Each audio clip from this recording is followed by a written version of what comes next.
5, 4, 3, 2, 1, 0. All engine running. Liftoff. We have a liftoff. Apex Space is a Los Angeles-based satellite bus manufacturer. They want to productize satellite buses and build them at scale for government and commercial customers. Our guest is co-founder and CEO Ian Cinnamon. Enjoy. My name is Raphael Rodkin. I'm the founding partner of E2MC, Earth to Mars Capital, a venture capital investor in dozens of space startups worldwide, among other roles I have, such as being a part-time podcast host. Just as a reminder, this podcast is for informational purposes only. It does not reflect any view by E2MC, and nothing should be taken as investment advice. Before we start, a quick favor. If you do enjoy this podcast, please leave us a 5-star review on your favorite podcast app, such as Apple or Spotify. It does help other people find the podcast. Now on to today's episode. Hey, space enthusiasts, welcome back to another episode. It's the first episode of 2026, actually. It's the 2nd of January. So thank you very much for my guest today, Ian Cinnamon, the co-founder and CEO of Apex Space, for doing this basically right after the new year. Welcome, Ian. Thank you. We're starting the year off strong. So I couldn't imagine a better very first meeting of the new year than to be here with you. So thank you for having me. We're setting the tone for the rest of the year. 2026, a great year to build satellites. I'm sure you agree. That is right. And launch them. Exactly. and launch them. And successfully operate them. Yes. And people forget about that part, but they actually have to work. That is a key part. Yeah, it's not a given, right? So it's a key part, right? And maybe doing even more exciting things involving things like space-based interceptors, but we'll get to that. Okay, Ian, let's start off the way we always start off, which is like short elevator pitch for people who somehow shamefully don't know what Apex is. So Apex makes satellite platforms, which are also known as satellite buses. It's effectively the core part of a satellite. And what we do is we build them as a true product. So we design them upfront based on what we see in the market. We go produce them on a factory line that's just behind that wall, and we build them before anyone buys them. And when you need one, we have one sitting on the shelf. So we productize the idea of a satellite bus, and what our customers get out of that is super quick delivery. Like you could get your satellite in a matter of days, not years. High quality because we're building the same thing over and over again, and super transparent pricing. The pricing is literally on the website, and you could buy it with a credit card. Well, okay, so I'm gonna date myself. That sounds like when I was in like a freshman in college or so. Like I went to buy a PC, and I went to like a PC shop, and it was kind of like a pain in the ass. And then I was like, wow, there's something called Dell, and it's like amazing. You can configure stuff on the website, and it comes relatively quickly, and it was cheaper. It sounds a little bit like that, I guess. Dell.com for satellites is absolutely how I've heard it described before. So I like it. That is, if you're thinking about it in that way, you're spot on. Okay, cool. So how did you, give us a little background on you, like just a couple of minutes on yourself as well. Like how did you kind of wake up and like one day and decide, let's do the Dell satellites? I wish I could tell you that I'm some brilliant aerospace engineer that like this is, I always knew I was going to do this, but that is not true at all. So to rewind a little bit, I actually come from a software background. I started a AI and computer vision company about 11 years ago now. And it was based on research I had done during my undergrad years at MIT, many years before that. And effectively what we were doing is we were building AI models for different national security applications. And we built a lot for X-ray systems at like airports and courthouses and secure venues. We did a lot with drone footage. Like, you're detecting, hey, like that's, a civilian, like that, to keep that safe or things like that. And we dabbled a little bit with satellites. But, if we rewind back to when I was starting this company in 2014, 2015, there wasn't that much going on in satellites. It was like easy. Obviously, there was a lot going on, but like it felt like there wasn't anything that new, right? It wasn't that interesting. Like drones were the really hot thing, X-ray machines were the really hot thing, and so on. So I ended up growing that company, raised some money, and as we kind of grew and took off, we ended up working on some partnerships with a company called Palantir, which back then was not that well known, and now is very well known. And Palantir ended up buying us, so we sold to them. And I remember I get to Palantir, and they basically say, "Hey, Ian, I want you to take everything that you built with these AI systems and go apply it to satellite data." And I was like, hey, listen, I looked at this many years before. So they bought us in about 2020, right when COVID was hitting. And I remember saying, hey, look, back in 2014, 2015, we looked at satellite data, and frankly, like it's not that interesting, right? You have some like national assets, right? Some like classified satellites. You have things like kind of Skybox that were working, but like there wasn't that much interesting data to run AI models on. And I remember my lead at Palantir looked at me and he's like, "You have been asleep at the wheel." And I was like, "Well, why is that?" And he basically said, "Just go look at the market." So I did, and I realized that while I was focused on drones and X-rays and all of that, something had massively changed in the space industry between the years called about 2015 and 2020. And in 2015, SpaceX had a massive anomaly, and that led to, a lot of great engineering going into the Falcon 9, but it also kind of opened the pathway to reusability of the rockets. And the moment that the Falcon 9 started to shift into this kind of reliable platform where the frequency of launch could go way, way, way up. The cost of launch came way down. Now, the price of launch didn't actually come down, but the internal Yeah, cost yeah, of launch came sure. way down. Hmm. The result of that was all of this new architecture shifting towards launching more and more satellites into space. So instead of one giant satellite, which was the architecture for the last 70 years, Hmm. people realized, hey, with a lot more launch capacity, we can actually launch a lot of smaller satellites. So I'm at Palantir. I see this trend now happening, and I'm like, oh my god, this is amazing. There's all this data now. There's all these new satellites launching. So I became obsessed. Right, I really started talking to every company that was launching things into space, all the different government program offices, and I started asking them like, tell me about the new space industry. What is going on in this industry? And they all talked very excitedly about launch, and they all talked in a very kind of they were almost sad when they talked about the satellites themselves. and Mm. and the reality of the situation was we were in a position where you could launch a lot into space, but to be able to build the things that you're launching, the satellites themselves, there was a huge bottleneck. And satellites have been made for 70 years, right? They're basically custom designed every time. You have the engineers physically building them. And if you want to go shift to launching hundreds or thousands of these in a given year, you can't deal with it that way. You need to treat it like a real product where you build it over and over again. And the only satellite platform to really do that was Starlink. And Starlink Yeah. is great, but it's being used for one specific thing. So what about everything else? And that's what led to the idea of Apex. We said, how do we solve this bottleneck in satellite mass production? Yeah. And I mean, just to maybe put that in context for listeners, like you said, like, yeah, like Starlink arguably was the only one who's doing, I never call it mass manufacturing because I don't think we're there yet, but I call it like volume Yeah, manufacturing, right? Like, I think fair. at that point in time, like Starlink was doing like over 200 or 240 a month, like, which was a ridiculous clip for the space industry. But there was other like newer satellite companies around like York and Millennium or so. But I think probably none of them were doing more than like I don't know, like in the tens or so, I'm guessing. Right. And on top of that, I think if you just look at how they're making them, right? You have SpaceX on one side, which Yeah. basically was optimizing for volume manufacturing, right? Like this is definitely when you think about high rate, you're thinking like consumer electronics or even cars. Like we're Yeah. nowhere near that. We're orders of magnitude behind, but still like much higher volume than say like building one satellite for 10 years.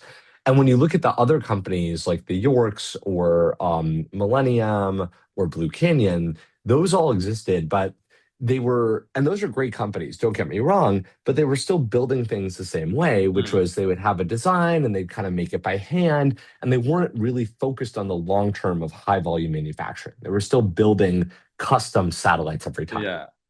Yeah. It was just sometimes we compare it to is like where you want to get to is why it's sort of like I know you said well magnitudes away, it's like the Tesla Model Y or Model 3 manufacturing, right?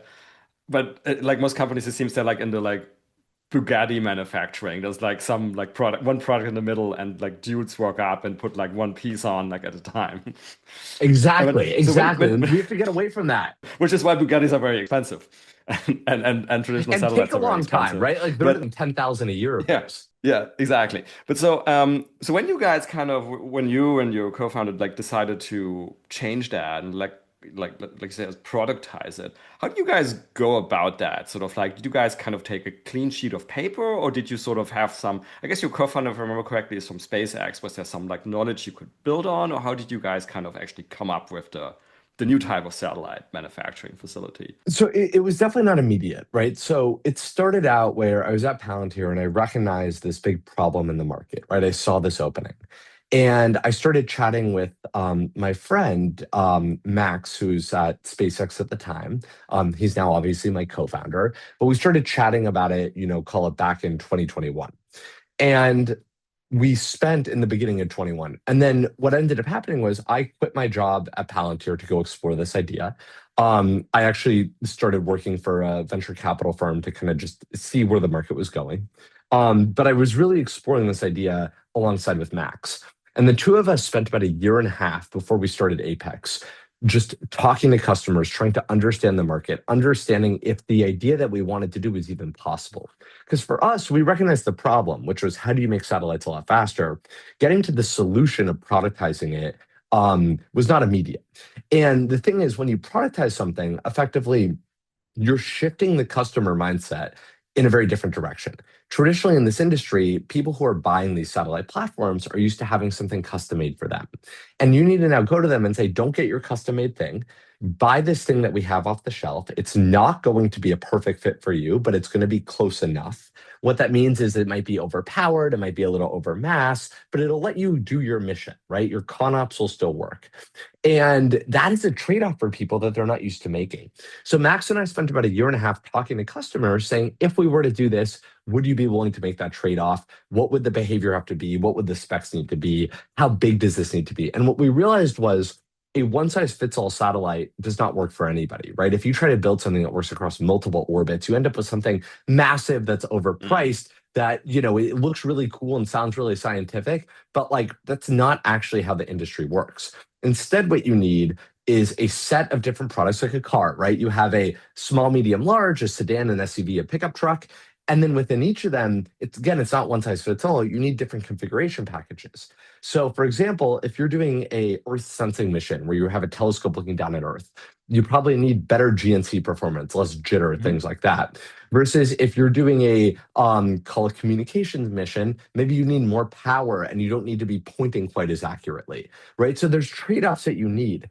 And if you build the small, medium, large with options for the customers, like I want SATAs so the solar panels can like track the sun, or I want an extra IMU or extra star tracker, and you don't have to re-engineer that every time. You basically end up with this configurable platform. So that took about a year and a half of Max and I talking to customers, talking to folks in the industry to come up with that idea of the configurable product.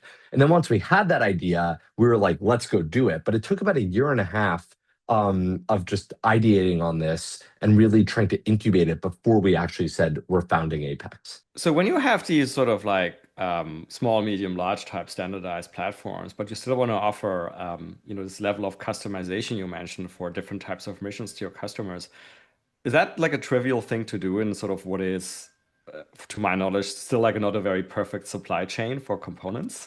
Or did you guys, I mean, I guess this is getting at the question of vertical integration as well. Yes. So great question. So what I will say is my one nit is we don't call our satellites customized, we call them configurable. And the difference to me is configurable means, hey, configuration A, B, or C. Versus customized means you can do anything you want. And the reality is we're configuring it in one of three ways, and that's it. And you pick one of them. Now, what that results in is there's a limited set of components that we need, right? It's not like we might need anything. We know the IMUs, the star trackers, the reaction wheels, the torque rods, et cetera, that we're going to need.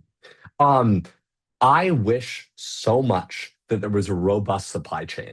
When we started the company, I've said from the very beginning that we would much rather buy from suppliers than have to go build ourselves and reinvent the wheel.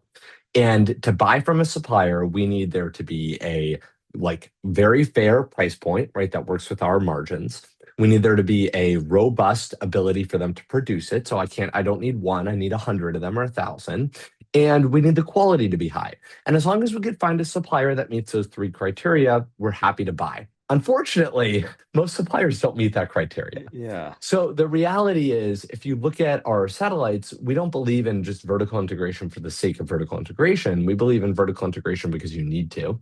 And if you look at our satellite platforms, like take Nova, for example, It's about 70% vertically integrated. Almost every component on the satellite is either designed by us or built by us. There's very few things we're buying off the shelf. And again, the reason for that is it's just the existing supply base was never meant to meet this scale of production. So we've had to go build almost everything ourselves. Yeah, I mean, maybe to kind of get an idea. So, what kind of production, like annual production numbers, are you guys actually targeting in the near term? Yeah. So in this year, we'll be looking about producing about 2 dozen of these satellites. The year after will be about 50, and then the year after is going to about 100.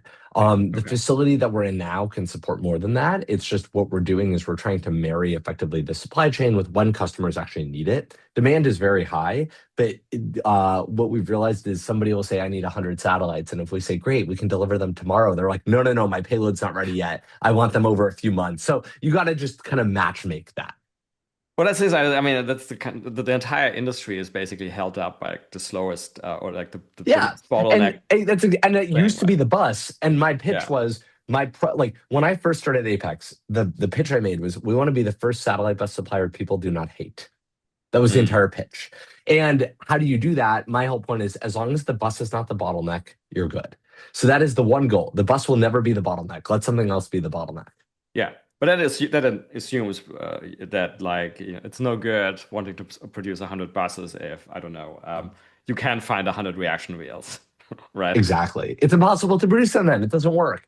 Or Yeah. 400 reaction wheels in that case. Exactly. Okay. So basically, it sounds like you're vertically integrating a lot out of necessity because there's basically you can't go many times you can't go out and buy it.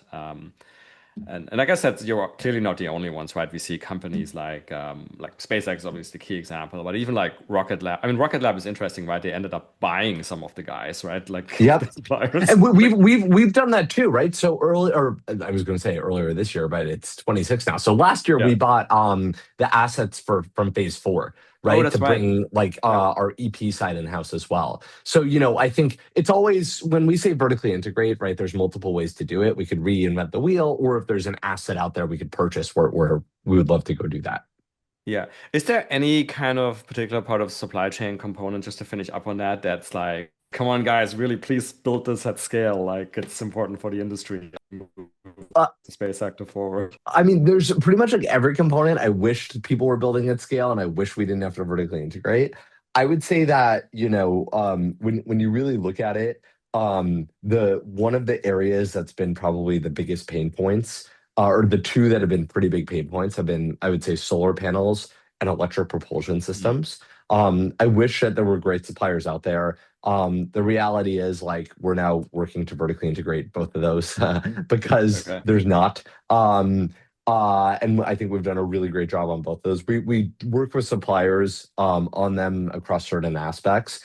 But I would say just when I forget us for a second and just think of the overall industry, I tend to be very positive sum. And when I think about failures on orbit or issues that I see happening, like propulsion systems tend to be one of the bigger issues. Mm. There's been just a string of failures, right? Everything from companies like Capella had their issues with a Mm. whole tranche of their satellites. I believe the first Starfish launch had some issues there. And if we can just really get something robust to help the whole industry out, it rising tide lifts all ships. So I would love to see a lot of those problems solved by some great EP suppliers. I think the reality is it's really hard to build a startup that just does electric propulsion, right? I don't think there's enough of a business. I think it's too lumpy. You need to go further up the value chain into something like buses. So it's a very difficult business. Yeah, no, I mean, granted, especially if, I mean, speaking as a VC, especially if you want what we call the venture scale Exactly. startup, right? Yeah, I and mean, if that's you what I can mean. build something that, if you can build a kick-ass component on the end, it's basically That's bootstrap like Doug Sinclair with, 100%. Oh, then it's an 100%, right? amazing business. It's just when you raise venture money, the return expectations are very high, as you Yeah, know better than I do. exactly. I have frustrated many people by telling them like, this is a great business idea. Okay, just finishing up on the manufacturing. So this seems like something like I said not to use mass volume manufacturing, high technology products seems like something like the Chinese should be really good at. Is there something like interesting going on in the Chinese satellite industry you're aware of that they're actually good at this? They are. And what I would say is, like, when we look at the overall market, It's funny because like we talk about how Starlink, for example, is really good at volume manufacturing, right? Hey, look, they've done a great job. For whatever reason, we don't tend to talk about the quote unquote elephant in the room, which is China, right? Or even Russia for that matter. But let's start with China. Sure. Has announced two mega constellations Mm, of tens of thousands of satellites. Their ability to produce at high volume and high rate is incredible. And frankly, they have a huge advantage, and they always will, over the US, Europe, our allies, etc. And that advantage is when you look at the CCP in China, the idea of a private corporation and the public, right, the government, for example, being separate, that's not how it works there. It's tightly integrated sure. and it's one. So when the government says we want to go launch a constellation of 10,000 satellites to basically beat Starlink or, to be able to control global internet and, do what we want with it, it's not like, hey, a private company is going to go bid on that and try to do it. No, the government will that into existence. And that is, look, that is what how their government is set up, right? We live in capitalist societies where we're not set up like that, right? So we have huge advantages in terms of innovation and having people be able to like have that kind of pace to go operate on their own and kind of the right incentive structure. But they have the advantage of effectively like they have the backing of the government where like it will happen. So Mm.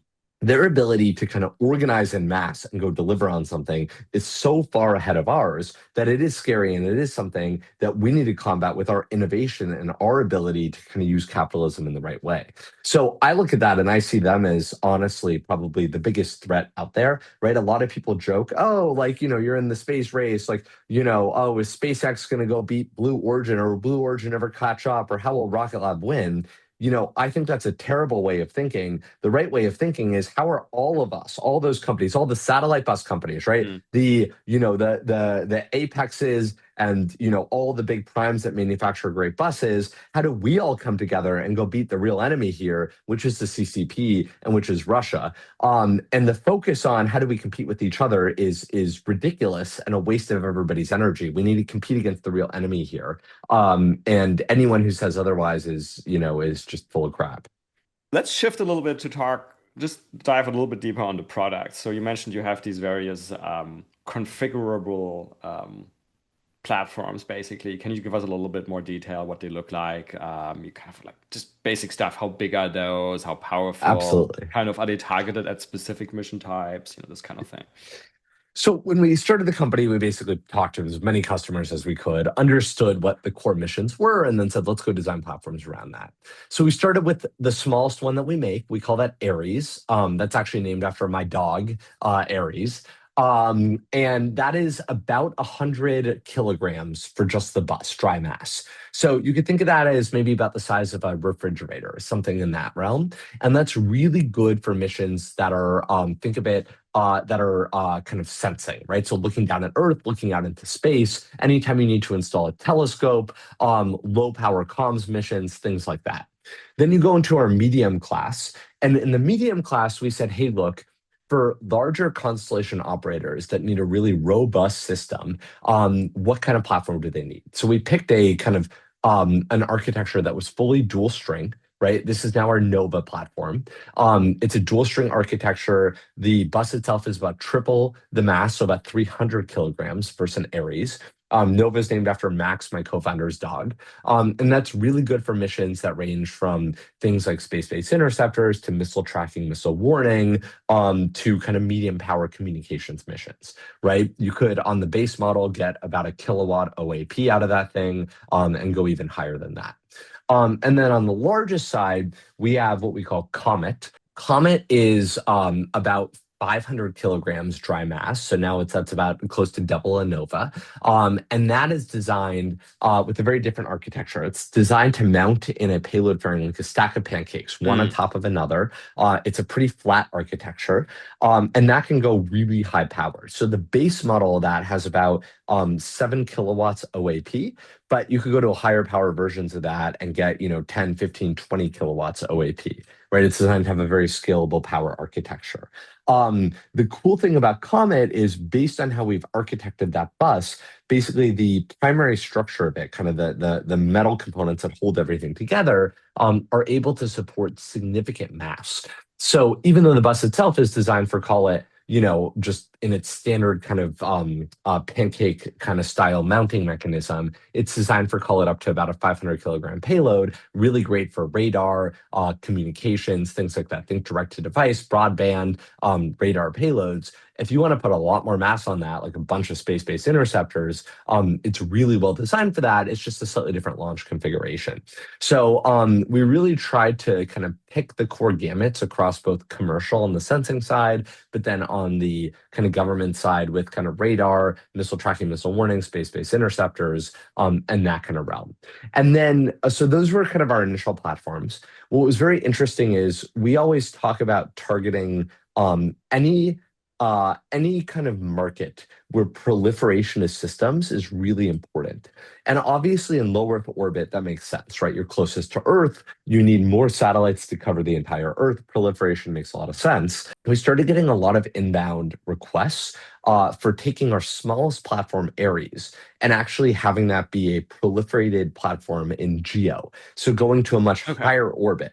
So we released a version of Ares that also works in GEO, and that's for certain proliferated, both commercial, but many government customers. Those are a little bit harder missions to talk about. Because of like resilience in part, I assume, right? Exactly. Okay, because what we obviously have historically is, well, a lot of stuff is classified, and at least I don't know. But yeah, I think very big satellites, but exactly. Like these days where there's clearly a lot of anti-satellite weapons and other kind of nonsense going on, these are very vulnerable, right?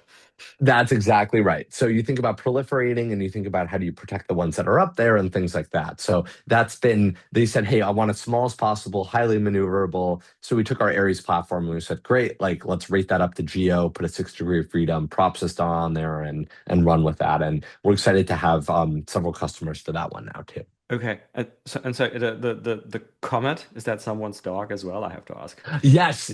So that was it's actually a pretty funny story. It was a very early employee's dog. It's a little bit of a sore subject. He was going to adopt this dog and name it Comet, so we named the satellite Comet, and then he never ended up adopting the dog. So it's actually very sad. So if anyone is looking for a job and you're willing to get a dog named Comet, we are hiring. So would love your support in kind of filling that blank. Okay, and then so you have the Ares, Nova, Comet, mostly LEO, but some GEO for Ares, different sizes, Exactly. different power capabilities, all of them configurable as you have described, various mission types as you have described. Oh, by the way, so on the business model, I mean it's a very basic question, but I actually don't know. Are you just selling the hardware, or is it also like I have to ask because obviously there have been some spacecraft companies that started as spacecraft companies and then they're like kind of turned into, I don't know, what sometimes people call like the space as a service or whatever. Oh, and then even beyond that, right, there have been some companies which basically decided to actually do use cases themselves as well. I guess, sorry, I'm rambling. Like how do you guys determine what is your business model and how do you guys determine that business model? So our business model is a little bit different, right? So we are a merchant supplier. So what I always say is we sell to any and everybody, but we sell the hardware. And the reason that we do that is a couple things. One, we don't want to ever compete with our customers. So what we say is we go to take it any of the kind of major system integrators or primes, right, on a global basis. And we say, listen, we're not going to ever be exclusive with anybody. We're always going to sell to everybody. So what our dream is and what we want to get to is a realm where if you have a big solicitation and defense prime number 1 and defense prime 2 and defense prime 3 are all bidding on it, I want to be the satellite bus supplier to all 3 of them and level the playing field. So let them compete with one another on what they do best, which is mission analysis and payload and kind of the operational side, and have us be the bus supplier that the government knows and respects and wants everybody to use because we become that kind of robust, it's going to work if you pick Apex, it'll be on time if you pick Apex, kind of backbone and platform of the entire system. So we just sell the hardware. Now, as an investor, maybe you'll appreciate this. I like to joke that the nice thing about proliferated systems and constellations is they have a bit of a natural recurring nature to them because these satellites don't last forever. You're also launching a lot of them. If you have a constellation of 100 satellites, you don't go launch 100 tomorrow and then that's it, right? You're going to launch, call it 20 a year every year forever. And you basically have this kind of recurring loop tied into it. Okay, but you're not doing the sort of thing that some, yeah, I don't want to mention competitors are No. doing. Sort of like, oh, it's like an Yeah. all-in monthly fee, and then to No, no, no, replace no, it, no. you just keep paying the fee. Okay, No. gotcha. Yeah. Okay. We traditional merchant supplier. Okay. And no, and you said no, so no vertical integration into use cases. It doesn't matter how attractive the use case might be. There's not gonna be an If we find a super Apex orbital data center. so here's what I would say. If we find a super attractive use case that nobody is targeting, right? And we're like, why is no one building orbital data centers or this Yeah. EO constellation? We will go to one of our customers or one of our partners and say, you guys should go do this. Let's partner. Use our bus. You guys be the prime, you guys do it, but let's do it together. So we are more than happy to, if we have good ideas, we'll go work with our partners and our customers to go bring those into reality.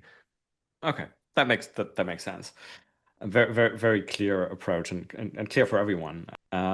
Okay, so let's talk a little bit about those markets. How do you segment the market by customers? So the way that we look at it is there's really three major segments. You have international, right? So we're based in the US, so that's anything outside the US, which really means all of our allies, right? So we do work in really it's like Asia, kind of Middle East, Europe are kind of the big markets there.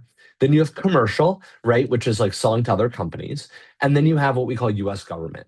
Now, US government could mean selling directly to the US government, but more typically for us, it's, as I mentioned, we're a merchant supplier. So it's selling to kind of the defense primes. Okay.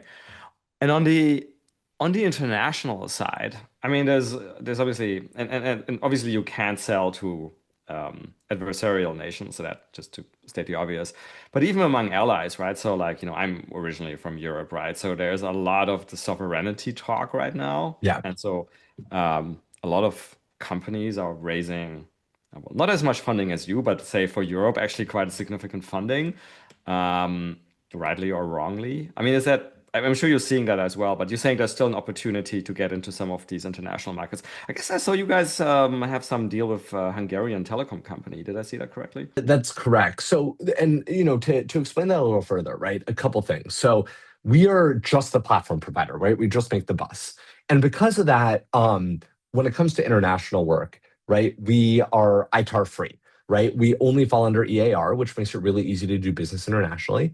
Even if we were allowed to sell to the adversaries, we wouldn't, right? We think that's morally wrong, right? We sell to the US and our allies, right? Like that's a very simple and clear descriptor. And the nice thing about the the way the definition of allies work, it's pretty well documented, right? So you know who our allies are, and we just follow what the government says our allies are.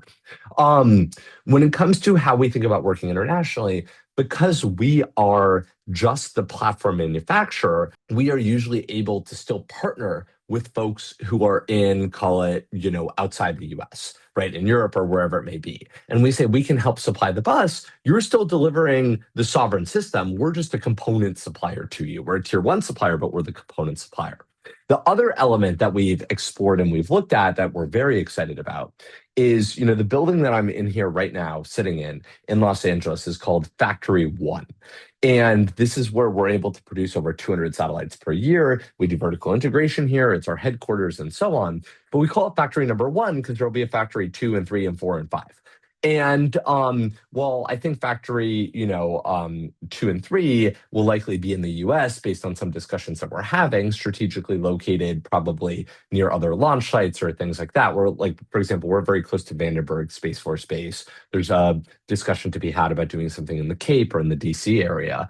But when we think about future factories, the idea of opening one not in the US, but with an ally, is very interesting, right? And it's very parallel to what we see a lot of the US defense primes doing, with saying, hey, look, we're going to go partner in Japan and Europe and wherever it may be, and say, let's go, build this kind of defense armament or F-35 whatever it may be. or Some yeah. exactly, and like collaborate. So like we're very open to that as well. And because again, we fall just under the platform side, it's very easy for us to go do that. And then you basically, is that, I mean, what do you actually see as the core competence of the company? Is it the the volume manufacturing knowledge that you then can bring The to other one Yes. So markets? the one metric we hold ourselves to is high rate manufacturing or volume manufacturing of satellite platforms. That is the one thing. So it's not about, hey, look, we have some new materials property, or we're crazy good at propulsion. It's we are good at making a lot of the same thing over and over again, right? It's like what Ford did for vehicles, right, with the Model T. Like volume manufacturing, that is our secret sauce. So when we think about how we compete, a lot of it comes, I'm a software guy, right? A lot of it comes down to the software enabled factory, how we track everything, how we even design our buses for design for manufacturing, how do we reduce the bill of materials and the cogs, how do we simplify the physical production so you can't install something wrong. All of that is the real secret sauce and the software that enables all of it. We have a massive software team compared to other hardware companies, where about 50% of our engineers are software engineers. That is, at least to my understanding, significantly higher than most other companies in this space. I'm going to assume that on the software side, when did you start? 2022? End of 22, September of 22. Yeah. Okay. So I mean, there was some stuff around, including some stuff I maybe invested in, but I assume you had to, the software stuff you had to probably do from scratch or wanted to do from scratch as well. Correct. Well, and so there's both the software on the satellite, right? That we vertically integrate, where we build our own flight software and so on. But then there's the factory operating system and That's the what I mean, company like the operating design system. and manufacturing integration type. Yeah. So we actually we use Palantir. You would ask how I know about Palantir, right? I might have worked there before, sold my company to them. But Palantir is actually kind of the base backbone, and then we have multiple software engineers who build on top of Palantir to build all the enabling software that runs the entire company. Okay, cool. Okay, let's shift gears a little bit, just to make sure we talk about some things we really should talk about. So, where are you guys right now? Sort of, I guess you've mentioned some production numbers this year, next year. I think you've flown a couple of satellites or so in We have space. we have Like, one on I orbit guess right where are now. you guys now? What are the Yes. So we and have that's, I one assume on that's orbit right the now. first one, the Arius That's the first one. platform. Exactly. That launched on Transporter 10 on March 4th of 2024. Okay. So that's been on orbit coming up on 2 years now. It's still working. Customers are using it every single day, which is pretty cool. Because what you mentioned, Raphael, when the podcast first started, was it's not just about can you get it up and does it work? It's Yeah. is it actual operational? So having a satellite that's been on orbit for at this point multiple years, I think has been a huge testament to our customers and to folks knowing that this is real, to our investors, right? Anyone who hasn't launched a satellite on orbit or hasn't had it operating for at least a year, you kind of scratch your head and you're like, well, what are you actually doing, right? Like that's kind of the core metric. We have, I believe it'll be 5 more satellites launching in the first half of this year. So we have a bunch more that are manifested and ready to go. Those are all customer satellites. One of those satellites is actually Nova, which is hosting a variety of our customers, but also hosting Project Shadow, which is our internal space-based interceptor kind of technology demo, which we're very excited about. And then in the second half of the year, we have even more launching. So I believe, and a lot of the launch dates, all of the launch dates are really payload and customer dependent, so it could shift. And, we're not like, we deliver the satellites on time, they launch when they want to launch, but I believe we'll have about a dozen on orbit by the end of this year. Okay, gotcha. And so your factory one that you said could get to, I think was 200 or so a year, you said, so that's operational and you're already kind of using that Correct. factory? So you should come visit. We have, I think right now there's I will. 7 buses in the clean room. Yeah. Right now we effectively, the lever to increase production rate is effectively like the number of shifts that the production team works. So Okay. it's easy for us to ramp that up. That the infrastructure is all here and built. And so with that in place, just to kind of get to some specific numbers, if someone goes to your website or calls you and wants like let's stick to the proven one, Aries satellite. Yep. How quickly do they get them, roughly speaking? Great question. So we do not, when you call and you say, I want one, I don't go start building it. We have a production schedule that we're building whether or not you order it. So if I look right now, the next unsold production slot, it's like a car company, right? If you go to a car dealership to buy a car, it's whatever's on the lot, or you could wait until they build the next one. The next unsold production slot right now is March. So about, call it 2 months away. If nobody buys that and we're in March, then you would get it the same day. We would just drive it over. So the lead time is basically based on when the unsold bus is. Now, our goal has been we're increasing production so we could always have a satellite sitting on the shelf. So if you want one, you could have it like the next day. Unfortunately, we keep selling out of them. So we've been unable to keep them on inventory because the demand has been higher than expected. The other thing I find so interesting is you would think that if someone needs a satellite, they would know pretty far in advance, right? The number of customers that we have that call us and say, I need one next week. I'm like, why do you need one next week?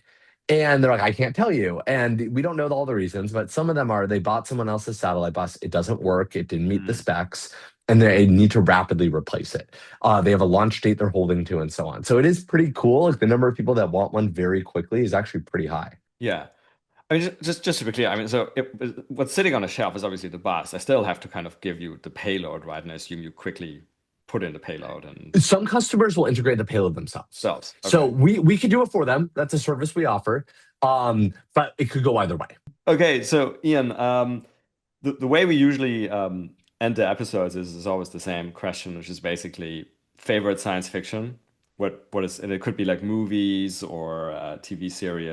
So it's funny. Growing up, I was obsessed with Ender's Game. I loved it like so much. Like that was always kind of like I really, really obsessed with it. The movie kind of ruined it for me though. So after that, just the Asimov books are so good. Like I don't even have a favorite one. It's just like like whenever I'm on, I don't have much time to read anymore, which is a bummer, especially with some newborns at home. But whenever I do have free time, being able to like dig into a new one of those is great. Yeah, well, eventually, when your newborns are a few years older, you can start reading science fiction to them. So that would be the fun one. Now we're talking.Maybe I can read it to them anyway. They won't know what's going on, but why not? Well, Ian, thank you so much for taking the time today. God, we could have talked about so many other exciting things, but we'll do a part two. We'll do a part two and keep it going. We'll do a part two, exactly. But one thing I want to point out to the listeners, Ian mentioned a couple of times, is Project Shadow, right?